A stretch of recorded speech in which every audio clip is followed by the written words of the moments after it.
மாயா Sandhya serial December 24 எபிசோடுக்கான review தாங்க இந்த வீடியோவில் நம்ம இன்னைக்கு பார்க்க போகிறோம். எபிசோடை ஸ்டார்ட் பண்ணுறதுக்கு முன்னாடி இந்த வீடியோவை மறக்காமல் லைக் பண்ணிக்கோங்க. உங்களுடைய ஒவ்வொரு லைக்கும் அடுத்தடுத்து வீடியோ போடும் பொழுது எங்களுக்கு கொஞ்சம் இன்ட்ரெஸ்டிங்காகவும் என்கரேஜிங்காகவும் இருக்கும். வாங்க வீடியோக்குள்ளே போகலாம்.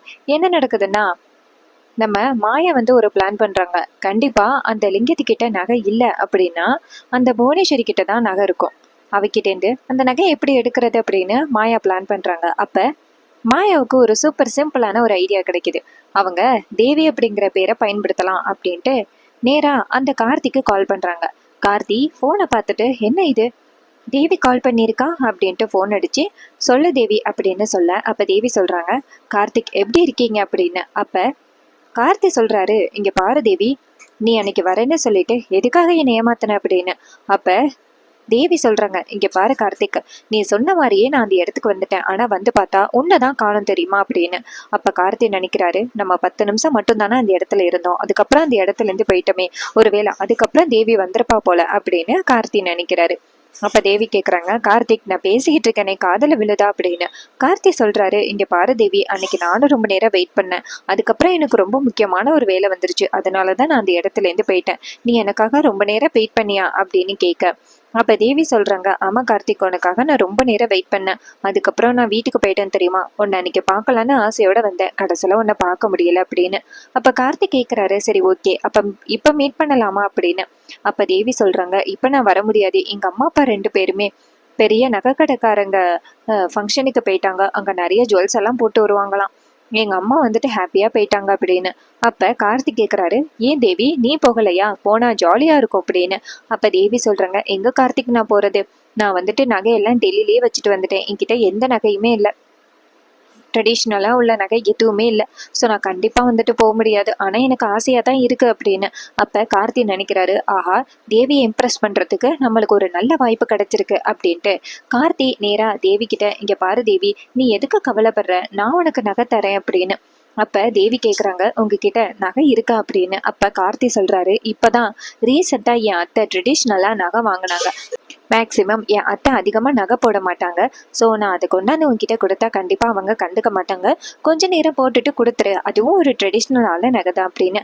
அப்போ மாயா நினைக்கிறாங்க, என்ன இது ட்ரெடிஷ்னலான நகையா, அப்போ கண்டிப்பாக அது சாமி நகையாக தான் இருக்க வாய்ப்பு இருக்கு அப்படின்னு. அப்போ கார்த்திக் கேட்குறாரு, ஹலோ தேவி அப்படின்னு.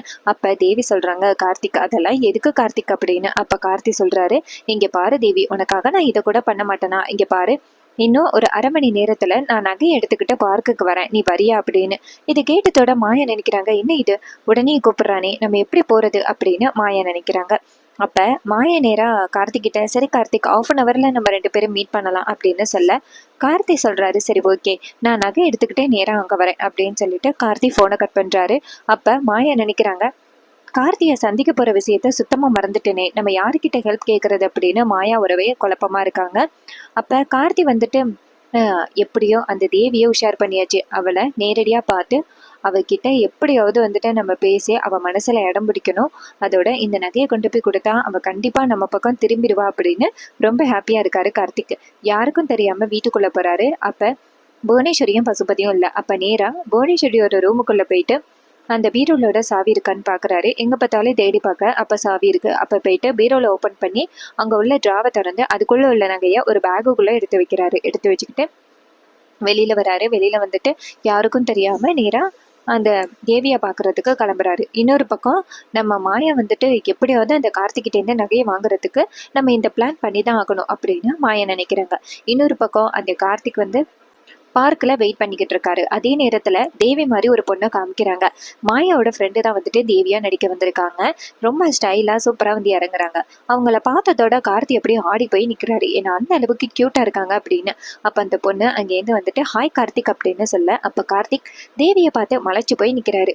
அப்போ நம்ம தேவி ஹலோ கார்த்திக் அப்படின்னு சொல்ல, கார்த்திக் நேரா தேவியை பார்த்து, நீ ஏன் காலேஜில் படிச்சியா, உன்னை இது வரைக்கும் நான் பார்த்ததே கிடையாது அப்படின்னு. அப்போ தேவி சொல்கிறாங்க, இங்கே பாருங்கள், இத்தனை நாள் உங்களை நான் எட்டி இருந்து தான் பார்த்துக்கிட்டு இருந்தேன், அதனால தான் உங்களுக்கு நான் தெரிஞ்சிருக்க மாட்டேன், ஆனால் இன்னைக்கு நான் நேரடியாக இத்தனை நாள் தான் உங்ககிட்ட பேசாமல் இருக்கிறது. டெல்லிக்கு போன அப்புறம் நான் உங்களை ரொம்ப மிஸ் பண்ணேன், அதனால தான் உங்கள் கூட கண்டிப்பாக பேசி ஆகணும் அப்படின்னு முடிவு பண்ணி தான் நான் டெல்லியிலேருந்து இங்கே ஊருக்கே வந்தேன், அதே மாதிரி நான் பேசிட்டேன், எனக்கு ரொம்ப ஹாப்பியாக இருக்கு, உங்களை நேரடியாகவும் பார்த்துட்டேன் அப்படின்னு. அப்போ கார்த்தி நேராக தேவி கிட்ட, நீங்கள் ஃபோட்டோவை விட நேரில் ரொம்ப அழகாக இருக்கீங்க, வாய்ஸும் ரொம்ப சூப்பராக இருக்கு அப்படின்னு. இது கேட்டதோட தேவி சொல்றாங்க, சரி சரி போதும் போதும் அப்படின்னு. அப்ப கார்த்தி சொல்றாரு, சரி இந்த இருக்கு நகை அப்படின்னு. அப்ப தேவி சொல்றாங்க, கொடுங்க அப்படின்னு சொல்லிட்டு நகையை பார்த்ததோட தேவி சொல்றாங்க, இந்த நகை எல்லாமே ரொம்ப சூப்பரா இருக்கு, நான் கேட்டதை விட அதிகமாகவே இருக்கு அப்படின்னு. அப்போ கார்த்தி சொல்கிறாரு, இங்கே பாருமா, இந்த நகை எல்லாமே உனக்கு தான், கொஞ்சம் நேரம் போட்டு இருந்துட்டு கொண்டாந்து கொடு, எங்கள் அத்தை புதுசாக இப்போ தான் அந்த நகை வாங்கினாங்க அப்படின்னு. இது கேட்டதோட தேவியும் சரி சரி அப்படின்னு சொல்ல, அப்போ கார்த்தி சொல்கிறாரு, சரி ஓகே, நீ போயிட்டு வா, ஃபங்க்ஷனுக்கு 1/2 இங்கே மீட் பண்ணலாம் அப்படின்னு. இது கேட்டதோட தேவியும் சரி அப்படின்னு சொல்லிட்டு அந்த இடத்துலேருந்து கிளம்புறாங்க. அப்போ கார்த்தி நினைக்கிறாரு, ஆகா செம்ம சூப்பராக இருக்காளே, இவளை எப்படியாவது நம்ம வழிக்கு கொண்டுட்டு வரணும் அப்படின்னு கார்த்தி நினைக்கிறாரு. இன்னொரு பக்கம் நம்ம தேவி வந்துட்டு நேராக காரில் போய் ஏறுறாங்க. நேராக வந்துட்டு மாயாவை போய் பார்க்குறாங்க. மாயா அப்படின்னு. அப்போ மாயா நேராக தேவியை பார்த்து என்னாச்சு அப்படின்னு சொல்ல, அப்போ அந்த பொண்ணு சொல்கிறாங்க, இங்கே பாருடி, உனக்காக நான் இதை கூட பண்ண மாட்டேன்னா, அவன் சரியான வலிஞ்சானா இருக்கான், ஈஸியாக இந்த நகையை என்கிட்ட கொடுத்துட்டான் அப்படின்னு. அப்போ மாயா சொல்கிறாங்க, எப்படி என்ன வழி பண்ணால் அவன் இந்த நகையை கொடுப்பான் அப்படின்னு எனக்கு தெரியும், அதனால தான் நான் இப்படிப்பட்ட ஒரு வேலையை பண்ணேன் அப்படின்னு. இதை கேட்டதோட அந்த ஃப்ரெண்டு சொல்கிறேங்க, இங்கே பாரு மாயா, இதுக்கப்புறம் என்ன ஹெல்ப் வேணும்னாலும் என்கிட்ட கேளு, நான் பார்த்துக்கிறேன் அப்படின்னு. இதை கேட்டுட்டு மாயாவும் சரி அப்படின்னு சொல்ல, அப்போ அந்த பொண்ணு சொல்கிறாங்க, சரி இந்த நகையை நீ என்ன பண்ண போகிற அப்படின்னு. மாயா சொல்கிறாங்க, இதை கொண்டு போய் எப்படியாவது கொடுத்து பெரியப்பாவை வெளியில் கொண்டு வரணும் அப்படின்னு. அப்போ அந்த பொண்ணு சொல்கிறாங்க, நீ எனக்கு எவ்வளோ ஹெல்ப் பண்ணியிருக்க, இதெல்லாம் ஒரு சின்ன ஹெல்ப் தான், ஆனால் நீ குடும்பத்துக்காக இவ்வளோ உழைக்கிறது எனக்கு ரொம்ப பிடிச்சிருக்கு, உன் குடும்பம் தான் ரொம்ப முக்கியம் அப்படின்னு நினச்சிக்கிட்டே இருக்கிறது எனக்கு ரொம்ப ரொம்ப பிடிச்சிருக்கு அப்படின்னு. அப்போ மாயா சொல்கிறாங்க, குடும்பம் தானே எல்லாமே, சரி நீ இங்கே வெயிட் பண்ணு, நான் எப்படியாவது இந்த நகையை மாற்றி கொண்டு வரேன் அப்படின்னு. இது கேட்டதோட அந்த ஃப்ரெண்டும் சரி அப்படின்னு சொல்லிட்டு வெயிட் பண்ணுறாங்க. அப்போ மாயா வந்துட்டு நேராக கோயிலுக்கு போகிறாங்க. இன்னொரு பக்கம் சேனசை பண்ணி நேராக அந்த சிவாவை காமிக்கிறாங்க. சிவா வந்துட்டு ஸ்டேஷனில் இருக்க நம்ம ரகுராமா பார்க்குறதுக்காக வராரு. அப்போ சிவா வந்ததோட போலீஸ் நேராக அவரை தடுத்து, அப்போ போலீஸ் கேட்குறாரு, இங்கே பாருங்கள் சார், இது மாதிரி அடிக்கடியெல்லாம் வந்து பார்க்கக்கூடாது அப்படின்னு. அப்போ சிவா சொல்கிறாரு, இங்கே பாருங்கள், நான் கண்டிப்பாக வந்து பார்த்து தான் ஆகணும், என் அண்ணன் ரொம்ப பாவம், தயவு செஞ்சு எனக்கு ஒரு 5 நிமிஷம் டைம் கொடுங்க, நான் என் அண்ணனை மட்டும் பார்த்துட்டு போயிடுறேன் அப்படின்னு. அப்போ போலீஸ் சொல்கிறாரு, இங்கே பாருங்கள் சார், அடிக்கடி வந்து பார்க்கக்கூடாதுன்னு சொல்கிறேன்னு, நீங்கள் போயிட்டு வக்கீலை கூட்டிகிட்டு வாங்க அப்படின்னு. அப்போ சிவா சொல்கிறாரு, சார் ஒரு 5 நிமிஷம் பேசிக்கிறேன் சார் அப்படின்னு சொல்லி கெஞ்ச, போலீஸும் சரி ஓகே போய் பேசுங்க அப்படின்னு சொன்னதோட நம்ம சிவாவும் நேராக ரகுராமை போய் பார்க்குறாங்க. ரகுராமை போய் பார்த்துட்டு அண்ணா அப்படின்னு சொல்ல, ரகுராம் ரொம்ப வருத்தமாக வந்துட்டு சிவா கிட்ட வந்து நிற்கிறாரு. அப்போ சிவா நேராக ரகுராம் கிட்ட, அண்ணா உங்களை இந்த நிலமையில பார்ப்பேன் அப்படின்னு நான் எதிர்பார்க்கவே இல்லை அப்படின்னு. அப்போ ரகுராம் சொல்கிறாரு, இங்கே பாரு சிவா, கவலைப்படாத, நடக்க வேண்டியது தானே நடக்கும் அப்படின்னு. அப்போ சிவா சொல்கிறாரு, அண்ணா நீங்கள் இந்த நிலைமையில இருக்கிறதுக்கு நானும் ஒரு காரணமாகிட்டேன் அப்படின்னு. அப்போ ரகுராம் கேட்குறாரு, என்ன சிவா சொல்கிற அப்படின்னு. அப்போ சிவா சொல்கிறாரு, இங்கே பாருங்கண்ணா, அந்த நகையை மாற்றி வச்சது வேற யாருமே இல்லை, பார்வதி தான் நகையை மாற்றி வச்சிருந்திருக்கா அப்படின்னு. இது கேட்டதோட ரகுராம் அதிர்ச்சி ஆகுறாரு. பார்வதியா, எதுக்கு பார்வதி அந்த நகையை மாற்றி வைக்கணும் அப்படின்னு நம்ம ரகுராம் கேட்குறாரு. அப்போ நம்ம பார்வதி அந்த சிவா சொல்கிறாரு, இங்கே பாருங்கண்ணா, உங்களை அவமானப்படுத்தணும், அதோட நான் வந்துட்டு அடுத்த தலைவர் ஆகணும் அப்படிங்கிறதுக்காக தான் அந்த பார்வதி இப்படிப்பட்ட ஒரு வேலையை பண்ணியிருக்கா, அவள் இப்படி பண்ணதுனால எனக்கு தான் ரொம்ப பெரிய அவமானமாக இருக்குது அப்படின்னு. ரகுராம் கேட்குறாரு, சிவா உனக்கு எப்படி தெரியும் அப்படின்னு. அப்போ சிவா சொல்கிறாரு, நைட்டு போல் அந்த பார்வதி நகைக்கிட்டையும் சாமிக்கிட்டையும் வந்து நின்னதை ஜானகி எண்ணி பார்த்துருக்காங்க. உடனேயே சந்தேகப்பட்டு பார்வதியை விசாரிச்சிருக்காங்க. ஆனால் பார்வதி உண்மையை சொல்லலை. அதுக்கப்புறம் அவளை அடித்து விசாரித்த போது தான் அவள் சொல்லியிருக்கா, இது மாதிரி நகையை மாற்றி வச்சது தான் தான் அப்படின்னு சொல்லிட்டா அப்படின்னு. இதை கேட்டதோட ரகுராம் ஷாக் ஆகி, இது வீட்டில் உள்ள யாருக்காவது தெரியுமா அப்படின்னு கேட்க, சிவா சொல்கிறாரு, இல்லைண்ணா, அன்னைக்கும் எனக்கும் மட்டும்தான் தெரியும், வேற யாருக்கும் இந்த விஷயம் தெரியாது அப்படின்னு. உடனே ரகுராம் சொல்கிறாரு, இங்கே பாரு, இந்த விஷயம் நம்ம 2 பேருக்குள்ள மட்டும் இருக்கட்டும், இதை நீ வெளியில் சொல்ல வேணாம் அப்படின்னு. அப்போ சிவா சொல்கிறாரு, அண்ணா நான் போயிட்டு அந்த லிங்கத்தையும் அடித்து விசாரிச்சுட்டேன், இதுக்கு காரணமே அவன் தான், ஆனால் நகைக்கும் எனக்கும் எந்தவித சம்மந்தமும் இல்லைன்னு அப்படின்னு சொல்கிறான். நம்ம என்னண்ணா பண்ணுறது, பார்வதியை நான் தான் ஜெயிலில் பிடிச்சி கொண்டாந்து போட முடியும், நான் போய் கூப்பிட்றேன் அப்படின்னு. அப்போ ரகுராம் டக்குன்னு, சிவா ஒரு நிமிஷம் நெல்லு, இங்கே பாரு, அவள் உனக்காக தான் இது எல்லாத்தையுமே பண்ணியிருக்கான், நீ நல்லா இருக்கணும் அப்படிங்கிறதுக்காக தானே அவள் இந்த மாதிரி ஒரு வேலையை பண்ணியிருக்கா, நீ தயவு செஞ்சு அவளை தப்பாக நினைக்காத, இங்கே பாரு, என்னோடையே போகட்டும், நீ மட்டும் போய் வீட்டில் சொன்னியன்னா எல்லாருமே பார்வதியை ரொம்ப தப்பாக நினைப்பாங்க, இதனால உனக்கு ஒரு பிள்ளை இருக்கு, அதுக்கும் தான் அவமானம், அதனால தயவு செஞ்சு நீ யாருக்கிட்டையும் சொல்லாத அப்படின்னு சொல்ல. அப்போ சிவா சொல்கிறாரு, அண்ணா எப்படின்னா நான் சொல்லாமல் இருக்க முடியும், உங்களுக்கு இப்படிப்பட்ட அவமானம் நடந்ததுக்கு அவதானே நான் காரணம் அப்படின்னு. அப்போ ரகுராம் சொல்கிறாரு, இங்கே பாருப்பா சிவா, நான் சொன்னால் கேப்பியா மாட்டியா அப்படின்னு. அப்போ சிவா சொல்கிறாரு, கேப்பண்ணா அப்படின்னு. ரகுராம் சொல்றாரு, இங்க பாரு, இனிமே வந்துட்டு இந்த விஷயத்தை பத்தி நீ யாருக்கிட்டையும் பேசக்கூடாது. இங்க பாரு, பார்வதிக்கு அவமானம் வந்துச்சுன்னா அது நம்ம குடும்பத்துக்கே அவமானம் வந்த மாதிரி. நான் ஏதோ ஒரு மூலையில நான் திரும்பி வந்துருவேன். ஆனா தயவு செஞ்சு நீ இந்த விஷயத்தை பத்தி யாருக்கிட்டையும் சொல்லாத அப்படின்னு சொன்னதோட சிவாவும் சரி நான் யாருக்கிட்டையும் சொல்லலை அப்படிங்கிறாங்க. அப்ப போலீஸ் நேரா இன்னொருத்தர்கிட்ட டேய் பாடுறா அப்படின்னு சொல்ல, அப்ப நேரா அவர் வந்து சிவாவை பார்த்து, இங்க பாருங்க சார், எவ்வளோ நேரம் பேசிக்கிட்டு இருப்பீங்க, சீக்கிரம் கிளம்புங்க அப்படின்னு. இது கேட்டதோட சிவா சொல்றாரு, சார் ஒரு 5 நிமிஷம் அப்படின்னு சொல்லிட்டு ரகுராம் கிட்ட, அண்ணா நீங்க கவலைப்படாதீங்கண்ணா, உங்களை எப்படியாவது நான் வெளியில கொண்டுட்டு வந்துடுறேன் அப்படின்னு. அதே நேரத்துல அந்த போலீஸ் வந்துட்டு, இங்க பாருங்க சார், யாராவது வந்து பார்த்தா ரொம்ப பெரிய பிரச்சனை ஆகிடும், சீக்கிரம் கிளம்புங்க அப்படின்னு. இது கேட்டதோட சிவாவும் சரிங்க சார் அப்படின்னு சொல்லிட்டு அந்த இடத்துல இருந்து கிளம்புறாரு. அண்ணனை ரொம்ப பாவமா பார்த்துக்கிட்டே கிளம்புறாரு. அதுக்கப்புறமா வீட்டை காமிக்கிறாங்க. வீட்டில் எல்லாருமே ரொம்ப வருத்தமா நின்றுகிட்டு இருக்காங்க. அப்பன்னு பார்த்து சிவா வராரு.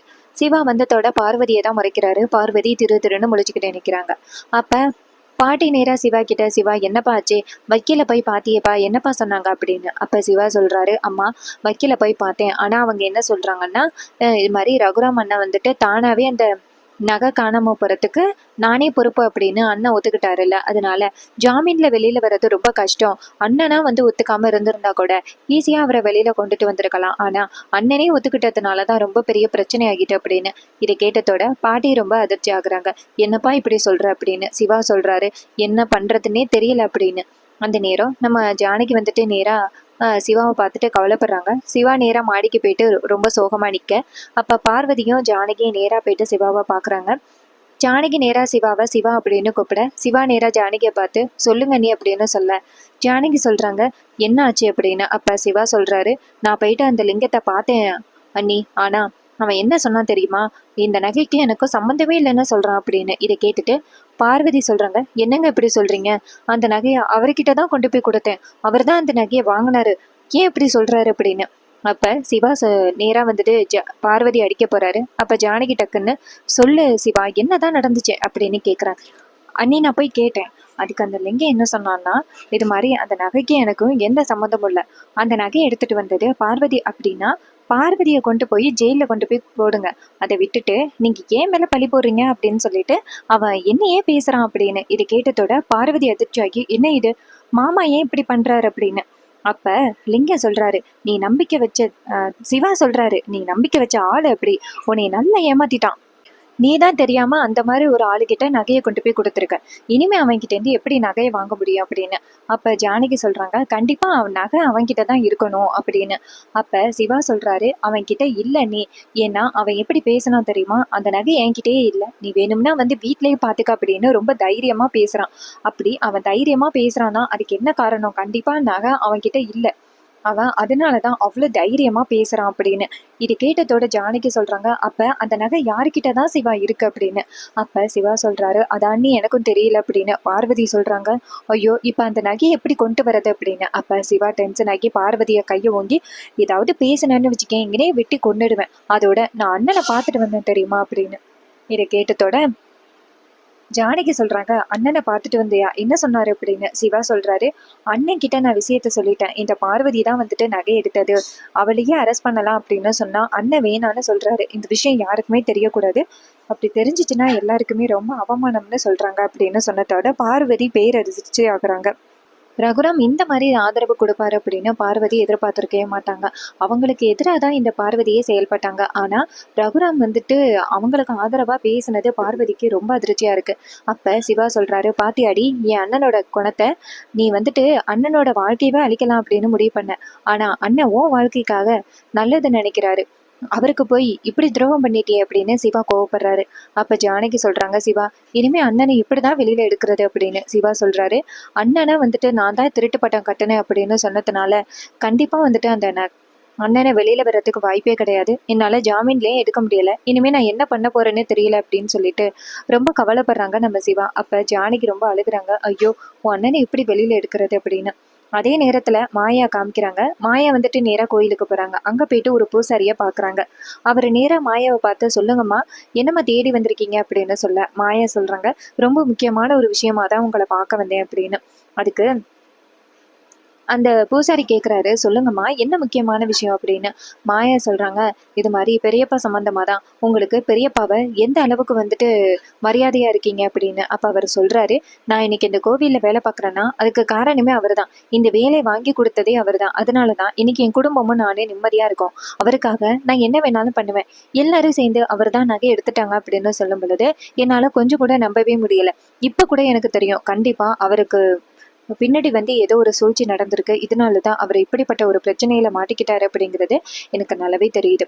அவரை எப்படியாவது இந்த சுச்சுவேஷன்ல காப்பாற்றணும் அப்படின்னு தான் நானும் எதிர்பார்க்கிறேன் அப்படின்னு பூசாரி சொல்றாரு. மாயா சொல்றாங்க, நீங்க அந்த அளவுக்கு அவர் மேல ரொம்ப மரியாதையா இருந்தீங்க அப்படின்னா அவரை காப்பாத்துறதுக்கு ஒரு நல்ல வாய்ப்பு கிடைச்சிருக்கு அப்படின்னு.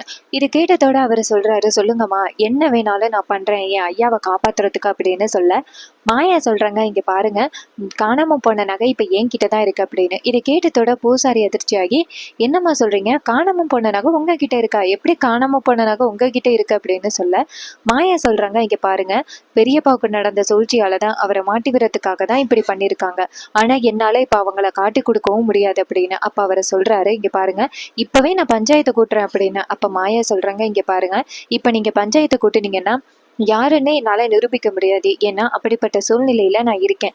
நீங்க நான் சொல்ற விஷயத்த மட்டும் செஞ்சீங்கன்னா இது மாதிரி ரகுராம பெரியப்பாவுக்கு எந்தவித அவமானமும் இல்லாம காப்பாத்தலாம் அப்படின்னு. இதை கேட்டதோட பூசாரி சொல்றாரு, ஐயாவுக்காக நான் என்ன வேணாலும் பண்ணுவேன், என்ன பண்ணணும்னு மட்டும் சொல்லுங்க அப்படின்னு.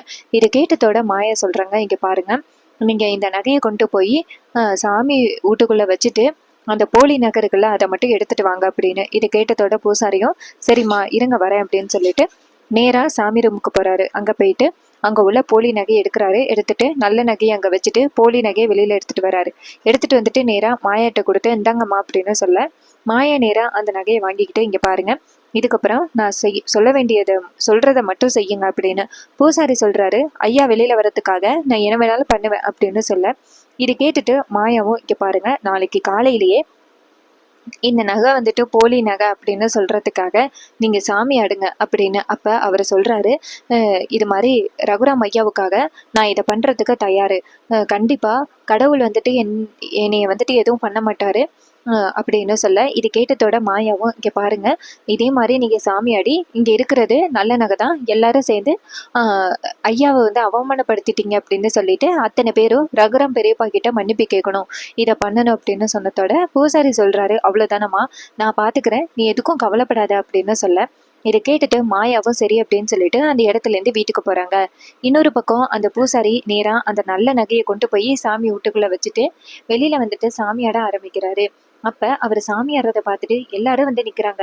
அப்ப அந்த சாமி சொல்றாரு, ரகுராம் குடும்பத்துல உள்ளவங்களையும் எல்லாரையும் கூப்பிடுங்க அப்படின்னு சொன்னதோட எல்லாரும் அந்த பூசாரி நேரா அந்த ரகுராம் வீட்டுக்கு போறாங்க. அங்க போனதோட பாட்டி கேக்குறாங்க, என்னாச்சியா அப்படின்னு கேட்க அவர் சொல்றாரு, என்னன்னு தெரியல, காலையிலேருந்து அந்த அம்மன் ரொம்ப உக்கிரமா இருக்கா, ஒருத்தர் சாமி ஆடுறாரு, உங்க குடும்பத்துல உள்ளவங்களை கூட்டிட்டு வர சொன்னாங்க அப்படின்னு. இதை கேட்டதோட பாட்டி அதிர்ச்சி ஆகுறாங்க, ஐயோ நகை மாறி போனதுனால அம்மன் ரொம்ப கோவத்துல இருக்காங்க போலயே அப்படின்னு. அப்ப ஜானகி ரொம்ப பயப்படுறாங்க, ஐயோ அத்தை என்ன நடக்க போகுதோ தெரியலையே அப்படின்னு. அப்ப பாட்டி சொல்றாங்க, இங்க பாரு ஜானகி, என்னதான் இருந்தாலும் நம்ம கோயிலுக்கு போய் தான் ஆகணும், வாங்க போகலாம் அப்படின்னு சொல்ல, பத்மா சொல்றாங்க, எனக்கு தெரிஞ்சு அந்த அம்மன் இப்போதைக்கு நம்ம குடும்பத்து மேல ரொம்ப கோவமா இருக்காங்க போல, நகை மாறி போயிருச்சுல்ல, நம்ம குடும்பம் தானே அந்த நகையவே மாத்துனுச்சு, அதனாலதான் நம்ம குடும்பத்து மேல அம்மன் ரொம்ப கோவமா இருக்காங்க, அவங்களை எப்படி சாந்தப்படுத்துறதுன்னு தெரியலையே அப்படின்னு சொல்ல, இதை கேட்டுட்டு பாட்டி சொல்றாங்க, என்னதான் இருந்தாலும் நம்ம போய் தான் ஆகணும், வாங்க போகலாம் அப்படின்னு சொல்லிட்டு நேரா எல்லாரும் போறாங்க. அங்க சாமி அடிக்கிட்டு இருக்காங்க. இதை பார்த்துட்டு புவனேஸ்வரி சொல்றாங்க, நகை காணாம போனதுனால அம்மன் ரொம்ப கோவத்துல இருக்காங்க, என்னதான் சட்டப்படி ரகுராமுக்கு தண்டனை கிடைச்சாலும் அம்மன் அவங்க தண்டனையை கொடுக்கணும்ல அப்படின்னு புவனேஸ்வரி பேசிக்கிட்டு இருக்காங்க. ரொம்பவே சூப்பராக அப்கமிங் எபிசோடு வரப்போகுது. இன்னைக்கான எபிசோடு இப்படி தான் ஃபினிஷ் பண்ணியிருக்காங்க. அப்கமிங் எபிசோடில் என்ன நடந்துச்சு, என்னெல்லாம் நடக்க வாய்ப்புகள் இருக்குது அப்படிங்கிறத பற்றி தெரிஞ்சுக்கணும் அப்படின்னா மறக்காமல் நம்ம சேனலை சப்ஸ்கிரைப் பண்ணிக்கோங்க. இதே மாதிரி இனிமேல் அப்டேட்ஸ் வேணும்னாலும் சேனலை சப்ஸ்கிரைப் பண்ணிவிட்டு பக்கத்தில் உள்ள பெல் ஐகானை கிளிக் பண்ணிவிட்டு ஆல்னு செட் பண்ணிக்கோங்க. அப்போ தாங்க புது புது வீடியோஸ் போடும்பொழுது உங்களுக்கு நோட்டிஃபிகேஷன் வரும், பார்த்து என்ஜாய் பண்ணலாம். தேங்க்யூ ஃபார் வாட்சிங்.